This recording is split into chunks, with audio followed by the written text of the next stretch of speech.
حسینیت زندہ باد، یزیدیت مرد آباد، اہل بشمت لعنت بے شمار، نعرہ صلوات۔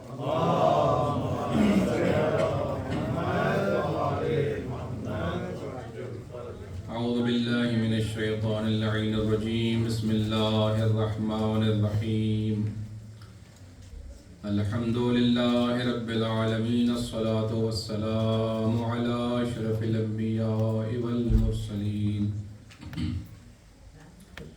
وعلی آلہ الطیبین الطاہرین المعصومین، سیما امام المنتظر الحجة الثانی عشر، ارواحنا وارواح العالمین لتراب مقدمه الفدا، اما بعد فقد قال رسول اللہ صلی اللہ علیہ وآلہ وسلم، ان الحسن والحسین سیدی شباب اہل الجنہ، صلوات اللہ۔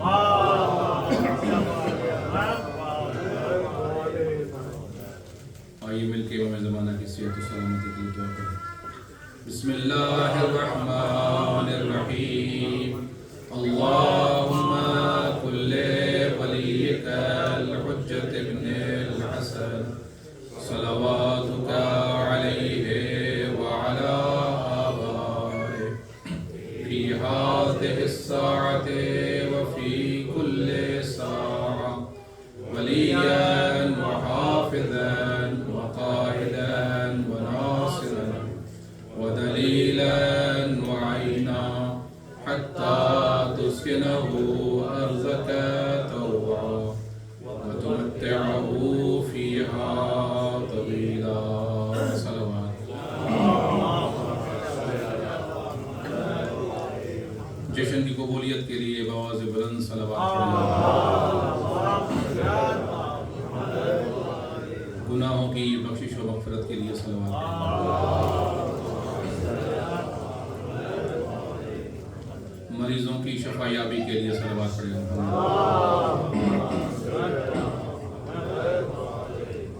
مومنین کی حاجت روائی کے لیے صلوات پڑھیں۔ امام زمانہ کی رضا و خوشنودی کے لیے صلوات پڑھیں۔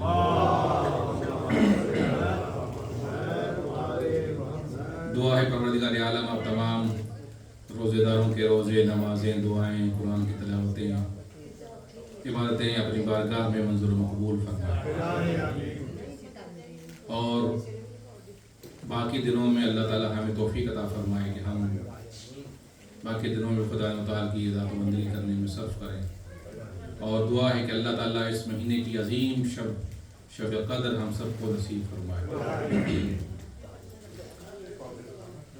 شب قدر کے حوالے سے ایک جملہ میں یاد کرتا چلوں کہ بعض مومنین اور بعض علماء پورا سال تیاری کرتے تھے شب قدر کے لیے، پورا سال انتظار کرتے تھے کہ کب شب قدر آئے گی، اور اس کے لیے آمادہ اپنے آپ کو کرتے تھے۔ تو یہ بہت عظیم رات ہے، ایک رات بھی اگر انسان درک کر لے، ایک رات بھی انسان حاصل کر لے تو 1000 مہینوں کی عبادت سے زیادہ ثواب ہے۔ تو یہ اللہ تعالیٰ کا احسان ہے کہ اللہ نے ہمیں توفیق عطا فرمائی کہ اس ماہ مبارک رمضان میں ایک مرتبہ پھر روزے رکھیں اور اس مہینے کے فضاؤں میں سانسیں لیں۔ آج کی مجلس اور جشن امام حسن مجتبیٰ علیہ السلام کے حوالے سے منعقد ہے۔ اس سے پہلے کہ آرائز آپ کی خدمت میں عرض کروں، ایک سوال میرے پاس آیا ہے۔ سوال یہ ہے کہ when I come masjid I always pray on the same prayer mat. Is this good practice is this good practice, or should I move to a different place each time I come for namaz? اچھا سوال ہے کہ انسان جب مسجد میں آتا ہے تو عادت ہوتی ہے ہماری، یعنی خود میں بھی ہوں آپ کی طرح، عادت ہوتی ہے کہ ہم ایک جگہ پر نماز پڑھتے ہیں۔ اس کی وجہ یہ ہوتی ہے کہ ہم وہاں بیٹھ کے مانوس ہو جاتے ہیں۔ خیر توجہ آپ کی، میں بھی جہاں پہ نماز پڑھاتا ہوں مجھے وہاں پڑھنے میں زیادہ مزہ آتا ہے، کسی اور جگہ پہ جب چینج کرتے ہیں تو ایک عجیب سا لگتا ہے. تو بعض لوگ ایک خاص جگہ پر بیٹھ کر نماز پڑھتے ہیں، ان کی جگہ مخصوص ہوتی ہے. ایون مجلس میں بھی ایسے ہوتا ہے، کیونکہ میں تو دیکھتا ہوں نا لوگ جو آتے ہیں مجلسوں میں ان کی ایک خاص جگہ ہوتی ہے، وہاں پہ بیٹھتے ہیں اور اسی اینگل سے مولانا کو دیکھنا چاہتے ہیں، پڑھنے والے کو دیکھنا چاہتے ہیں. سارے اس طرح سے وہ یوزڈ ہو جاتے ہیں. ہمیں عبادت عادت کی وجہ سے نہیں کرنی چاہیے، اور نہیں کیا کرنا. اگر عبادت عادت بن جائے تو پھر اس کا ثواب کم ہو جاتا ہے، لیکن اگر عبادت کو عبادت سمجھ کے انسان کرے تو پھر اس کا ثواب زیادہ ہو جاتا ہے. میں اس کا واقعہ عرض کروں تاکہ بات میری واضح ہو جائے. ایک مومن تھے، وہ ہمیشہ نماز کے لیے آتے تھے، جماعت میں شریک ہوتے تھے. پتہ نہیں 30-40 سال تک اس نے نماز جماعت باقاعدہ پڑھی، مس نہیں کی. وہ ہمیشہ مولانا کے پیچھے آ کر وہ کھڑے ہوتے تھے، جب بھی نماز کے آتے تھے وہیں پہ کھڑے ہوتے تھے. کئی سال 20-30 سال وہ نماز پڑھتے رہے اس مقام پہ کھڑے ہو کر. ایک مرتبہ کسی کام کی وجہ سے، کسی مسئلے کی وجہ سے وہ لیٹ ہو گئے. جب وہ لیٹ ہو گئے تو ظاہر ہے کہ وہ جگہ جہاں بیٹھتے تھے کوئی اور بیٹھ گیا، کیونکہ نماز ہونی تھی. کوئی اور آدمی بیٹھ گیا، اور یہ جب آئے نماز کے لیے تو پیچھے صفوں میں اس کو جگہ ملی، اس نے نماز پڑھی. نماز جب پڑھی اس نے تو اس کو احساس ہوا کہ مجھے یہاں نماز پڑھنے میں مزہ نہیں ہے، مجھے نہ یہاں نماز پڑھنے میں مزہ نہیں ہے. جو وہاں پہ بتاتا تھا، روزانہ میں بیٹھتا تھا، یہاں میں نے نماز پڑھی تو مجھے مزہ نہیں آیا. جب اس نے احساس کیا کہ مجھے مزہ نہیں آیا تو اس کو پتا چلا، اس نے پھر ریئلائز کیا، اللہ نے اس کو توفیق دی. اس نے یہ اپنے آپ سے کہا کہ اس کا مطلب یہ ہے کہ جو میں پہلی صف میں بیٹھتا تھا نماز جماعت کے لیے، وہ میں اللہ کے لیے نہیں بیٹھتا تھا، اپنے نفس کو خوش کرنے کے لیے بیٹھتا تھا.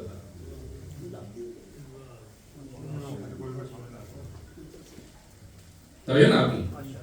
تو میں اپنے نفس کو، کیونکہ میں اگر وہاں نہیں بیٹھا نماز پڑھنے کے لیے، یہاں بیٹھا ہوں تو یہاں تو اللہ کی نماز ہے، نماز ہی پڑھی ہے اور کیا. تو مجھے یہاں پہ کیا کیا ہو رہا ہے. کہنے کا مطلب یہ کہ انسان عبادت کرے عبادت سمجھ کے، عادت سمجھ کے نہیں. اور پھر جو مسئلہ انہوں نے پوچھا ہے جگہ کے حوالے سے، کیونکہ یہ بات سے بات نکلتی ہے، اور پھر مولویوں کے یہاں کوئی بات آ جائے تو وہ تو لمبی ہو جاتی ہے بہت زیادہ. صلوات پڑھیں محمد وعلی محمد.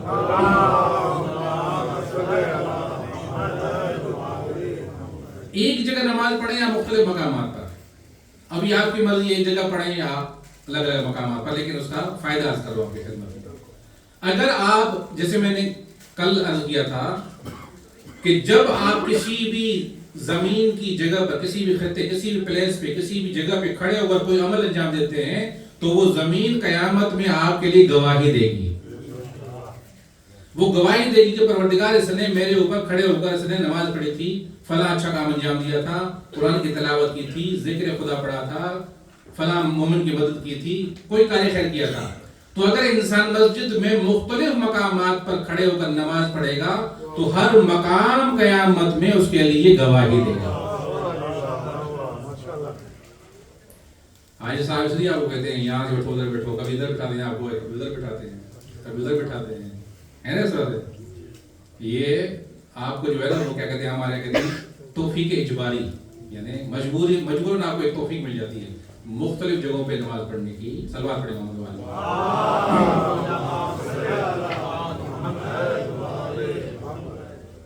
امام حسن مجتبی علیہ السلام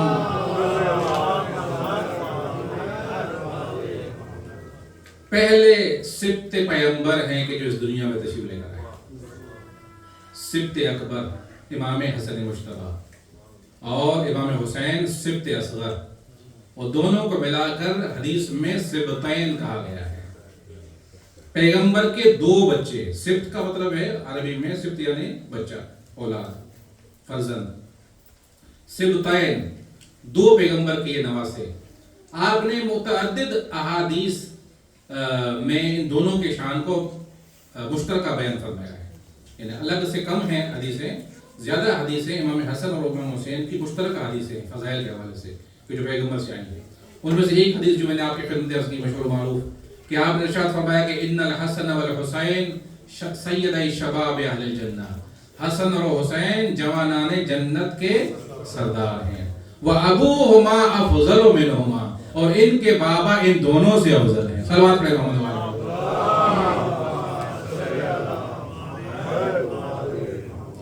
مجھے نہیں معلوم کہ مسلمان جب اس حدیث کو پڑھتے ہیں، ان کے یہاں بھی حدیث موجود ہے، کتابوں کے اندر موجود ہے کہ حسن اور حسین جنت کے جوانوں کے سردار ہیں. اور پھر ایک اور حدیث ہے کہ جو بھی جنت میں داخل ہوگا اللہ اس کو جوان کر دے گا.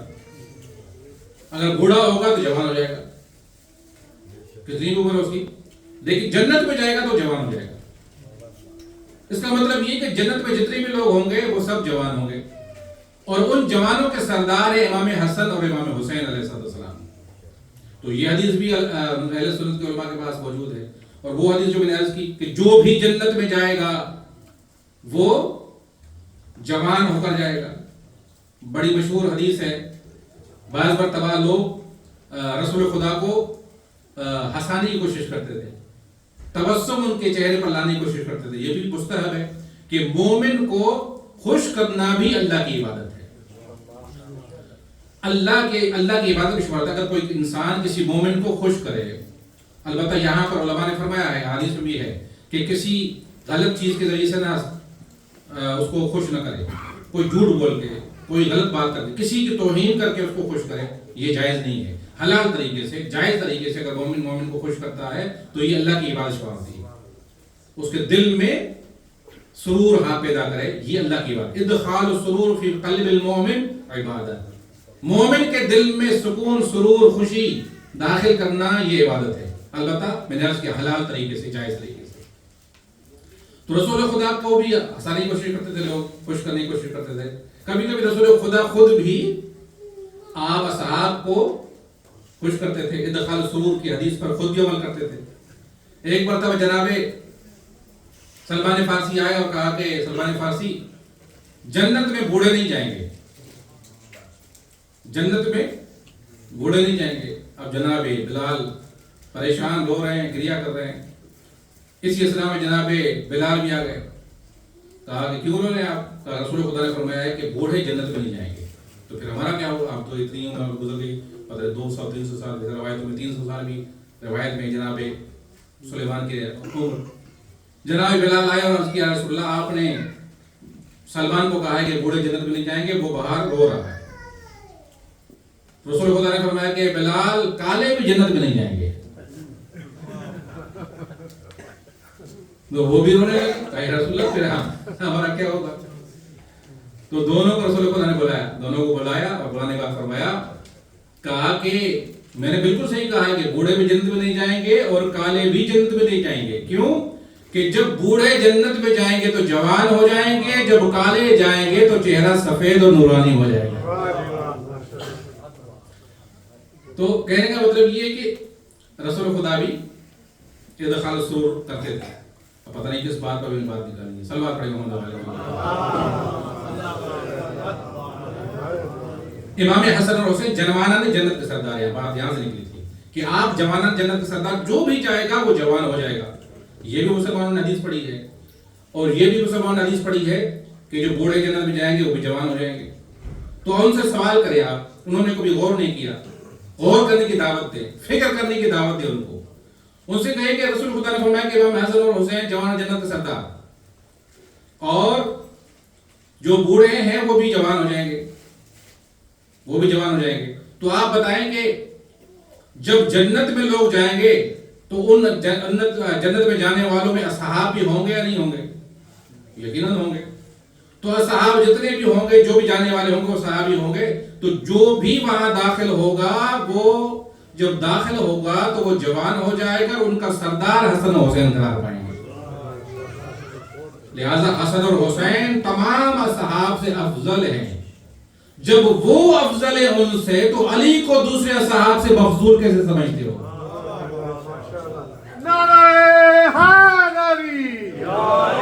جب حسن و حسین ان سے افضل قرار پائے تو رسول خدا نے تو فرمایا تھا کہ حسن و حسین کے بابا ان دونوں سے افضل ہیں. تو پھر دنیا میں تمہارا عقیدہ کیوں ہے کہ فلاں فلاں علی سے افضل ہے؟ پھر تمہیں عقیدے کو چینج کرنا چاہیے. صلوات پڑھیں محمد علیہ محمد.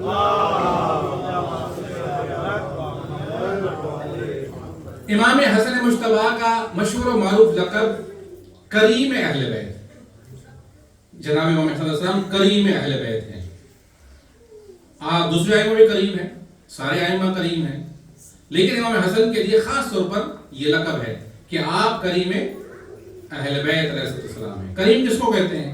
کریم کی کئی معنی ہیں۔ ایک تو کریم کے معنی یہ ہے بخشنے والا، یہ تو عام معنی ہے کہ یہ بندہ کریم ہے، یہ بخشنے والا ہے، عطا کرنے والا ہے، دینے والا ہے، ہاتھ اس کا کھلا ہوا ہے، کسی کو واپس نہیں کرتا، اس طرح سے اس کو کہتے ہیں کریم انسان، بڑا کریم انسان۔ ایک معنی یہ ہے۔ ایک معنی ہے کرم کا، یعنی شرف کی معنی، عزت کی معنی ہے، یہ آدمی کریم ہے یعنی عزت والا ہے، شرف والا ہے۔ ایک معنی کریم کی ہے کسی چیز میں اضافہ ہو جائے، زیادتی ہو جائے تو اس کو بھی جو ہے وہ کہتے ہیں کریم، فلاں چیز کریم ہے یعنی اس میں اضافہ ہوا ہے، یعنی اضافہ اگر خیر کے حوالے سے ہو، یعنی خیر کے حوالے سے اس میں اضافہ ہو تو اس کو کہتے ہیں کریم، برائی کے لحاظ سے نہیں، نیگیٹو نہیں، اچھائی پازیٹو، خیر کے لحاظ سے اگر اس میں اضافہ ہو جائے تو وہ بھی ایک معنی ہے کریم کی۔ قرآن مجید کو دیکھیں، قرآن مجید نے کس کس شے کو کریم کہا ہے؟ جو ماہ رمضان کا مہینہ ہے تو ہم ناطق قرآن اور سامعۃ قرآن دونوں کو لے کے چلنے والے ہیں۔ صلوات پڑھیں محمد وعلی محمد۔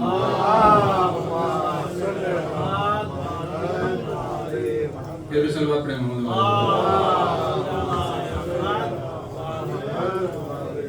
قرآن مجید نے کس کو کریم کہا ہے؟ کس کس شے کو قرآن نے کریم کہا ہے؟ صلوات پڑھیں محمد وعلی محمد۔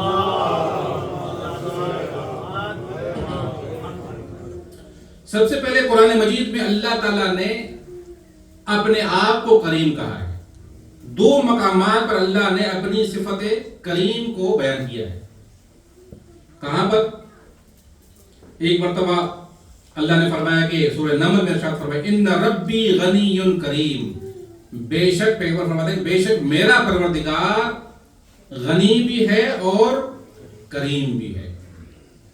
غنی کا مطلب ہے بے نیاز، اس کو کسی کی غرض ہی نہیں، وہ بے نیاز ہے، کسی شے کا محتاج نہیں ہے۔ ہم ہر چیز کے محتاج ہیں لیکن اللہ کسی شے کا محتاج نہیں۔ تو اللہ نے اپنے آپ کو کہا ان ربی غنی کریم، اللہ جو ہے وہ بے نیاز بھی ہے اور کریم بھی ہے۔ اور سورہ انفطار میں اللہ نے ارشاد فرمایا یا ایھا الانسان ما غرک بربک الکریم، اے انسان تجھے تیرے کریم پروردگار سے کے بارے میں کس چیز نے دھوکہ دیا؟ تجھے تیرے کریم پروردگار کے بارے میں کس شے نے دھوکہ دیا؟ یعنی تو دھوکے میں آ کر خدا کی نافرمانی کرتے ہو تو اللہ فرماتا ہے کہ انسان تمہیں کس شے نے تیرے کریم پروردگار کے حوالے سے تجھے دھوکے میں رکھا؟ تو یہاں پر اللہ تعالیٰ نے اپنے آپ کو بھی کریم کہا ہے۔ تو اللہ کی صفت ہے کریم، اور یہ صفت جو اللہ کی ہے وہ ذاتی صفت ہے، کسی نے اللہ کو نہیں دی۔ اللہ نے کسی کو اللہ کو کسی نے کریم نہیں بنایا، اللہ ذاتی طور پر کریم ہے، اللہ ذاتاً کریم ہے۔ تو ایک مقام پر اللہ نے فرمایا کہ اللہ کریم ہے۔ صلوات پڑھیں محمد وعلی محمد۔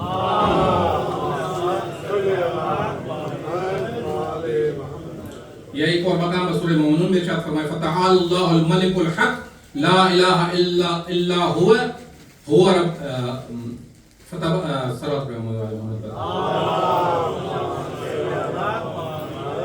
فتعال اللہ الملک الحق لا الہ الا هو رب العرش الکریم۔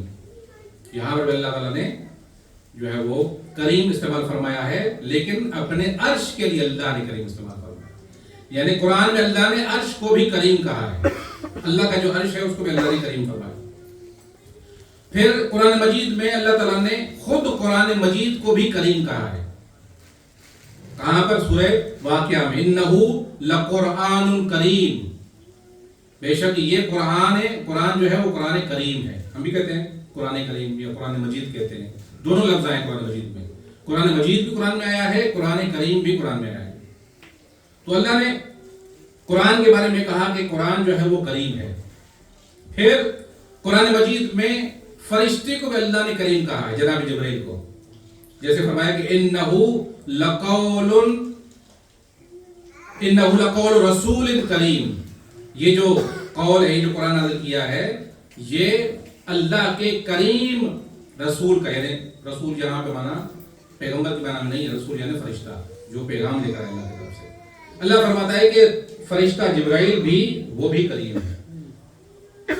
اور ایک مقام پر سورہ انفال میں اللہ نے فرمایا لہم مغفرۃ و رزق کریم، جو لوگ اللہ کی اطاعت کرتے ہیں، ایمان لے کر آتے ہیں، عمل صالح انجام دیتے ہیں، اللہ تعالیٰ ان کے لیے رزق کرنا دیتا ہے، مغفرت ان کے لیے ہوتی ہے اور رزق کریم اللہ عطا فرماتا ہے. تو یہاں پر صاحبان ایمان کو جو اللہ جزا دے گا، جو انعام دے گا، جو نعمتیں دے گا، اللہ نے اس کو رزق کریم کے نام سے یاد کیا ہے. تو اللہ کا رزق جو ہے قرآن مجید میں بیان ہوا، وہ بھی اللہ نے فرمایا کہ یہ رزق کریم ہے. رزق کریم کئی مقامات پر اللہ نے اس کو بیان فرمایا ہے. پھر صلوات پڑھیں محمد وآل محمد.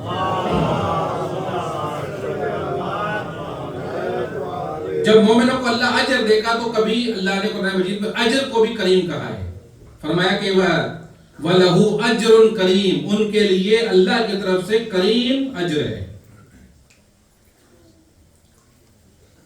بہرحال یہ چند مثالیں میں نے آپ کی خدمت درج کی ہیں تو پتہ چلا قرآن مجید میں اللہ نے مختلف چیزوں کو کریم کہا. ایک اللہ نے اپنے آپ کو کریم کہا، قرآن کو کریم کہا، فرشتوں کو کریم کہا، رزق کو کریم کہا، وہ رزق جو صاحبان ایمان کو جنت میں ملے گا اس کو کریم کہا اللہ نے، اجر کو کریم کہا ہے. تو مختلف چیزوں کو اللہ تعالیٰ نے کریم کہا ہے. کریم کا جس سے عرض کیا مطلب، کریم کا مطلب ایک یہ ہے شرف والا، بزرگی والا. تو بعض مقامات پر ان آیتوں میں بزرگی والا مراد ہے، بعض مقامات پر بخشنے والا مراد ہے. کریم یعنی بخشنے والا. جب اللہ نے فرمایا اپنے آپ کے لیے کہ اللہ کریم ہے تو وہاں پر ایک اس کا معنی یہ ہے کہ اللہ بخشنے والا ہے، عطا کرنے والا ہے، دینے والا ہے. کریم کے بارے میں ایک جو خصوصیت ہے وہ یہ، ایک ہوتا ہے سخی اور ایک ہوتا ہے کریم. سخی کا مطلب یہ ہے کہ آپ کسی سے مانگیں تو وہ آپ کو دے دے تو وہ سخی ہے، اس کو کہتے ہیں سخی. جس سے آپ نے طلب کیا، مانگا آپ نے اور اس نے آپ کو دے دیا.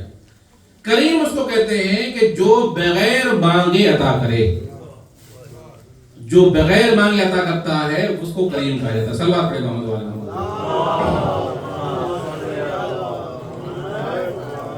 امام حسن مجتبی ہے کریم اہل بیت. اور ہمیں پتا ہے، ہم جانتے ہیں کہ ائمہ علیہ السلام کی جتنی بھی صفات ہیں وہ خداوند متعال کی طرف سے عطا کی ہوئی ہیں. یعنی دوسرے لفظوں میں یہ کہوں کہ جو صفت بھی اللہ نے ان کو عطا فرمائی ہے وہ صفت اللہ کی صفت کا آئینہ ہے، اللہ کی صفت کی تجلی ہے، اللہ کی صفت کا اظہار ہے. اگر امام حسن کریم ہے تو کیونکہ اللہ کریم ہے اور اللہ نے اپنی کریمی کو لوگوں کے سامنے واضح کرنے کے لیے، ظاہر کرنے کے لیے امام حسن مجتبی کو کریم بنایا ہے، اہل بیت کو کریم بنایا ہے، تاکہ لوگوں دنیا والوں کو پتہ چلے کہ اللہ کہ بندے جب اتنے کریم ہیں تو اللہ کتنا کریم ہوگا. صلوات پڑھیں محمد وآل محمد.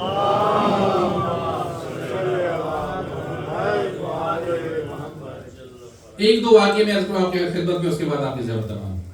امام حسن مجتبی سے بھی عرض کیا کہ آپ اپنے زمانے میں شبیہ پیغمبر، آپ کا چہرہ مبارک، آپ کا نقش و نگاہ، آپ کے جسم کی ڈھال اللہ نے ایسے قرار دی تھی کہ جب آپ بازار میں آتے تھے، جب آپ باہر نکلتے تھے تو لوگ یہ کہتے تھے کہ رسول خدا تشریف لے کر آئے ہیں، رسول خدا خود تشریف لے کر آئے.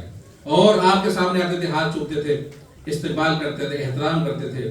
ایک مرتبہ امام حسن مجتبی علیہ السلام اپنی سواری پر سوار ہیں، گھر سے باہر نکلے، بازار سے گزر رہے ہیں، لوگ آپ کے احترام کے لیے آگے بڑھے، سلام کیا، کوئی ہاتھ چوم رہا ہے، کوئی بوسہ دے رہا ہے، کوئی قدم چوم رہا ہے.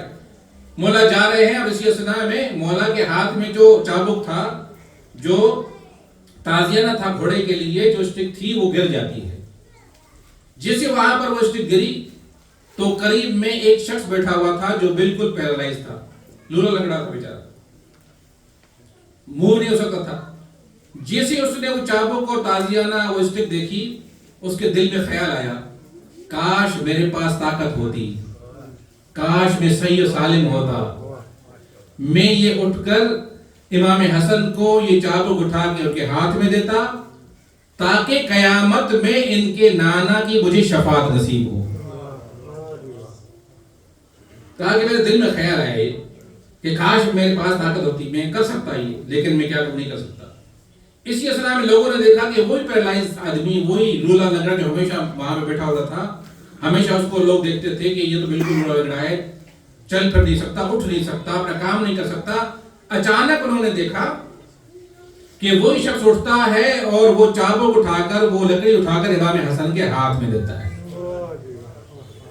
اور لوگوں نے جب دیکھا تو ان کو تعجب ہوا کہ یہ تو ہم نے اتنے عرصے سے دیکھا ہے کہ یہ لولا لنگڑا ہے، یہ اٹھ نہیں سکتا، چل نہیں سکتا، اس کو کیا ہو گیا؟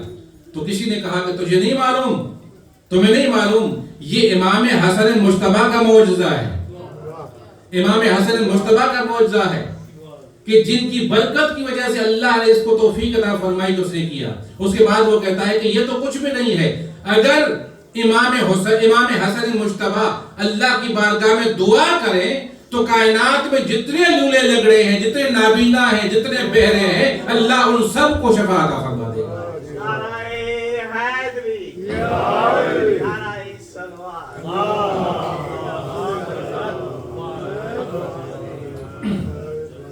یہ ہے ایک کرم امام حسن مجتبی کا، کریم اہل بیت ہیں، اس نے مانگا نہیں، اس نے فقط دل میں ارادہ کیا ہے، امام نے اس کے لیے یہ معجزہ فرمایا۔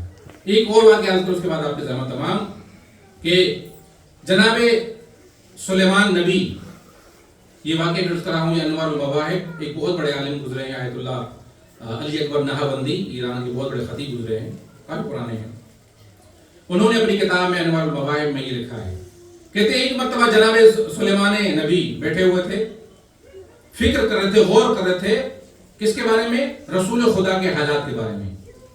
کیونکہ جیسے آپ کو معلوم ہے کہ اللہ تعالیٰ نے ہر نبی کو بتایا تھا کہ آخری زمانے میں ایک پیغمبر آنے والا ہے جو خاتم النبیین ہوگا، جو خاتم المرسلین ہوگا، اور اس کی وجہ سے میں نے تمہیں بھی نبوت عطا فرمائی ہے۔ تمہاری نبوت بھی ان کے صدقے میں، ان کو معلوم تھا، علامت معلوم تھی، نام معلوم تھا، حالات کے بارے میں علم تھا، بلکہ انہی کی وجہ سے، انہی انبیاء کی وجہ سے ان کی امتوں کو پتا تھا کہ آخری نبی جو آنے والا ہے اس کا نام کیا ہے، اس کی صفت کیا ہے، ان کی کوالٹیز کیا ہیں، سب بات جانتے تھے۔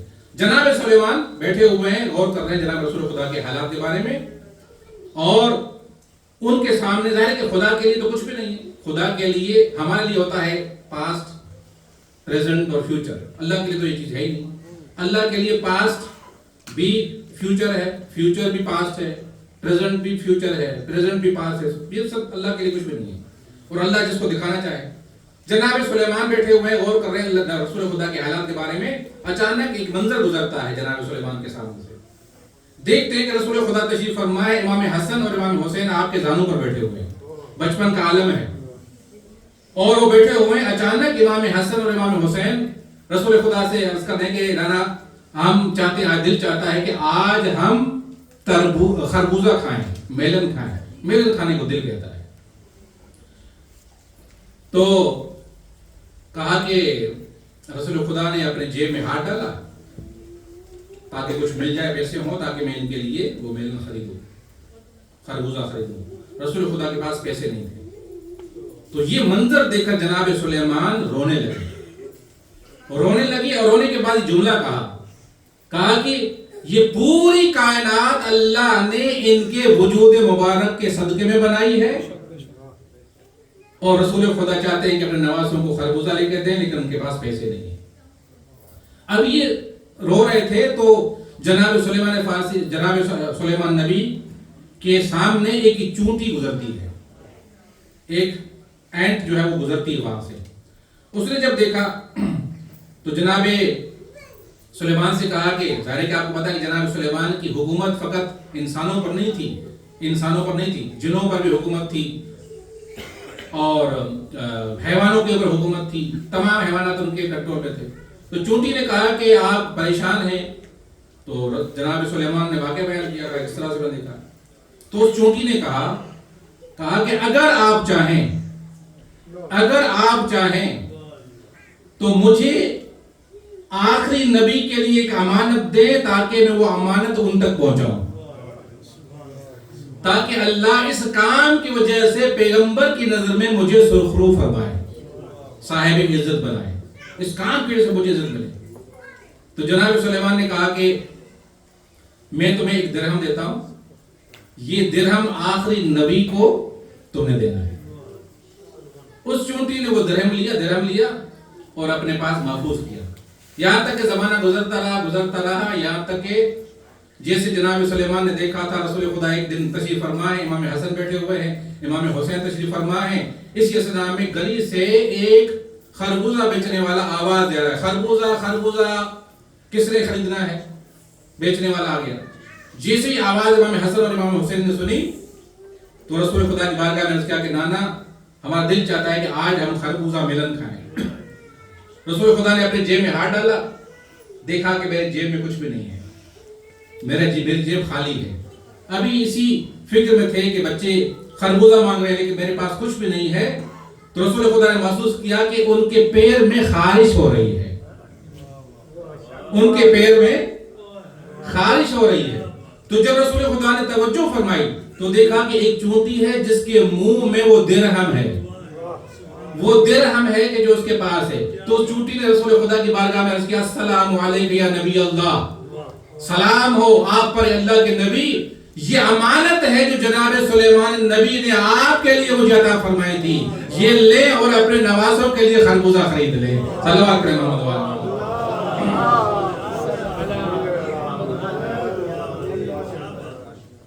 تو یہ وہ شخصیتیں ہیں کہ جن کو اللہ تعالیٰ نے اتنا مقام عطا فرمایا۔ صلوات کریں محمد وعلی محمد۔ بس میرے عرائض ختم ہو گئے، میں چاہتا ہوں کہ ایک منقبت امام حسن کے حوالے سے چند جملے اس کے کروں، شعر عرض کروں، اس کے بعد آپ کی زبان تمام انشاءاللہ آپ بھی تازہ ہو جائیں گے۔ صلوات پڑھیں محمد وعلی محمد، پھر بھی صلوات پڑھیں محمد وعلی۔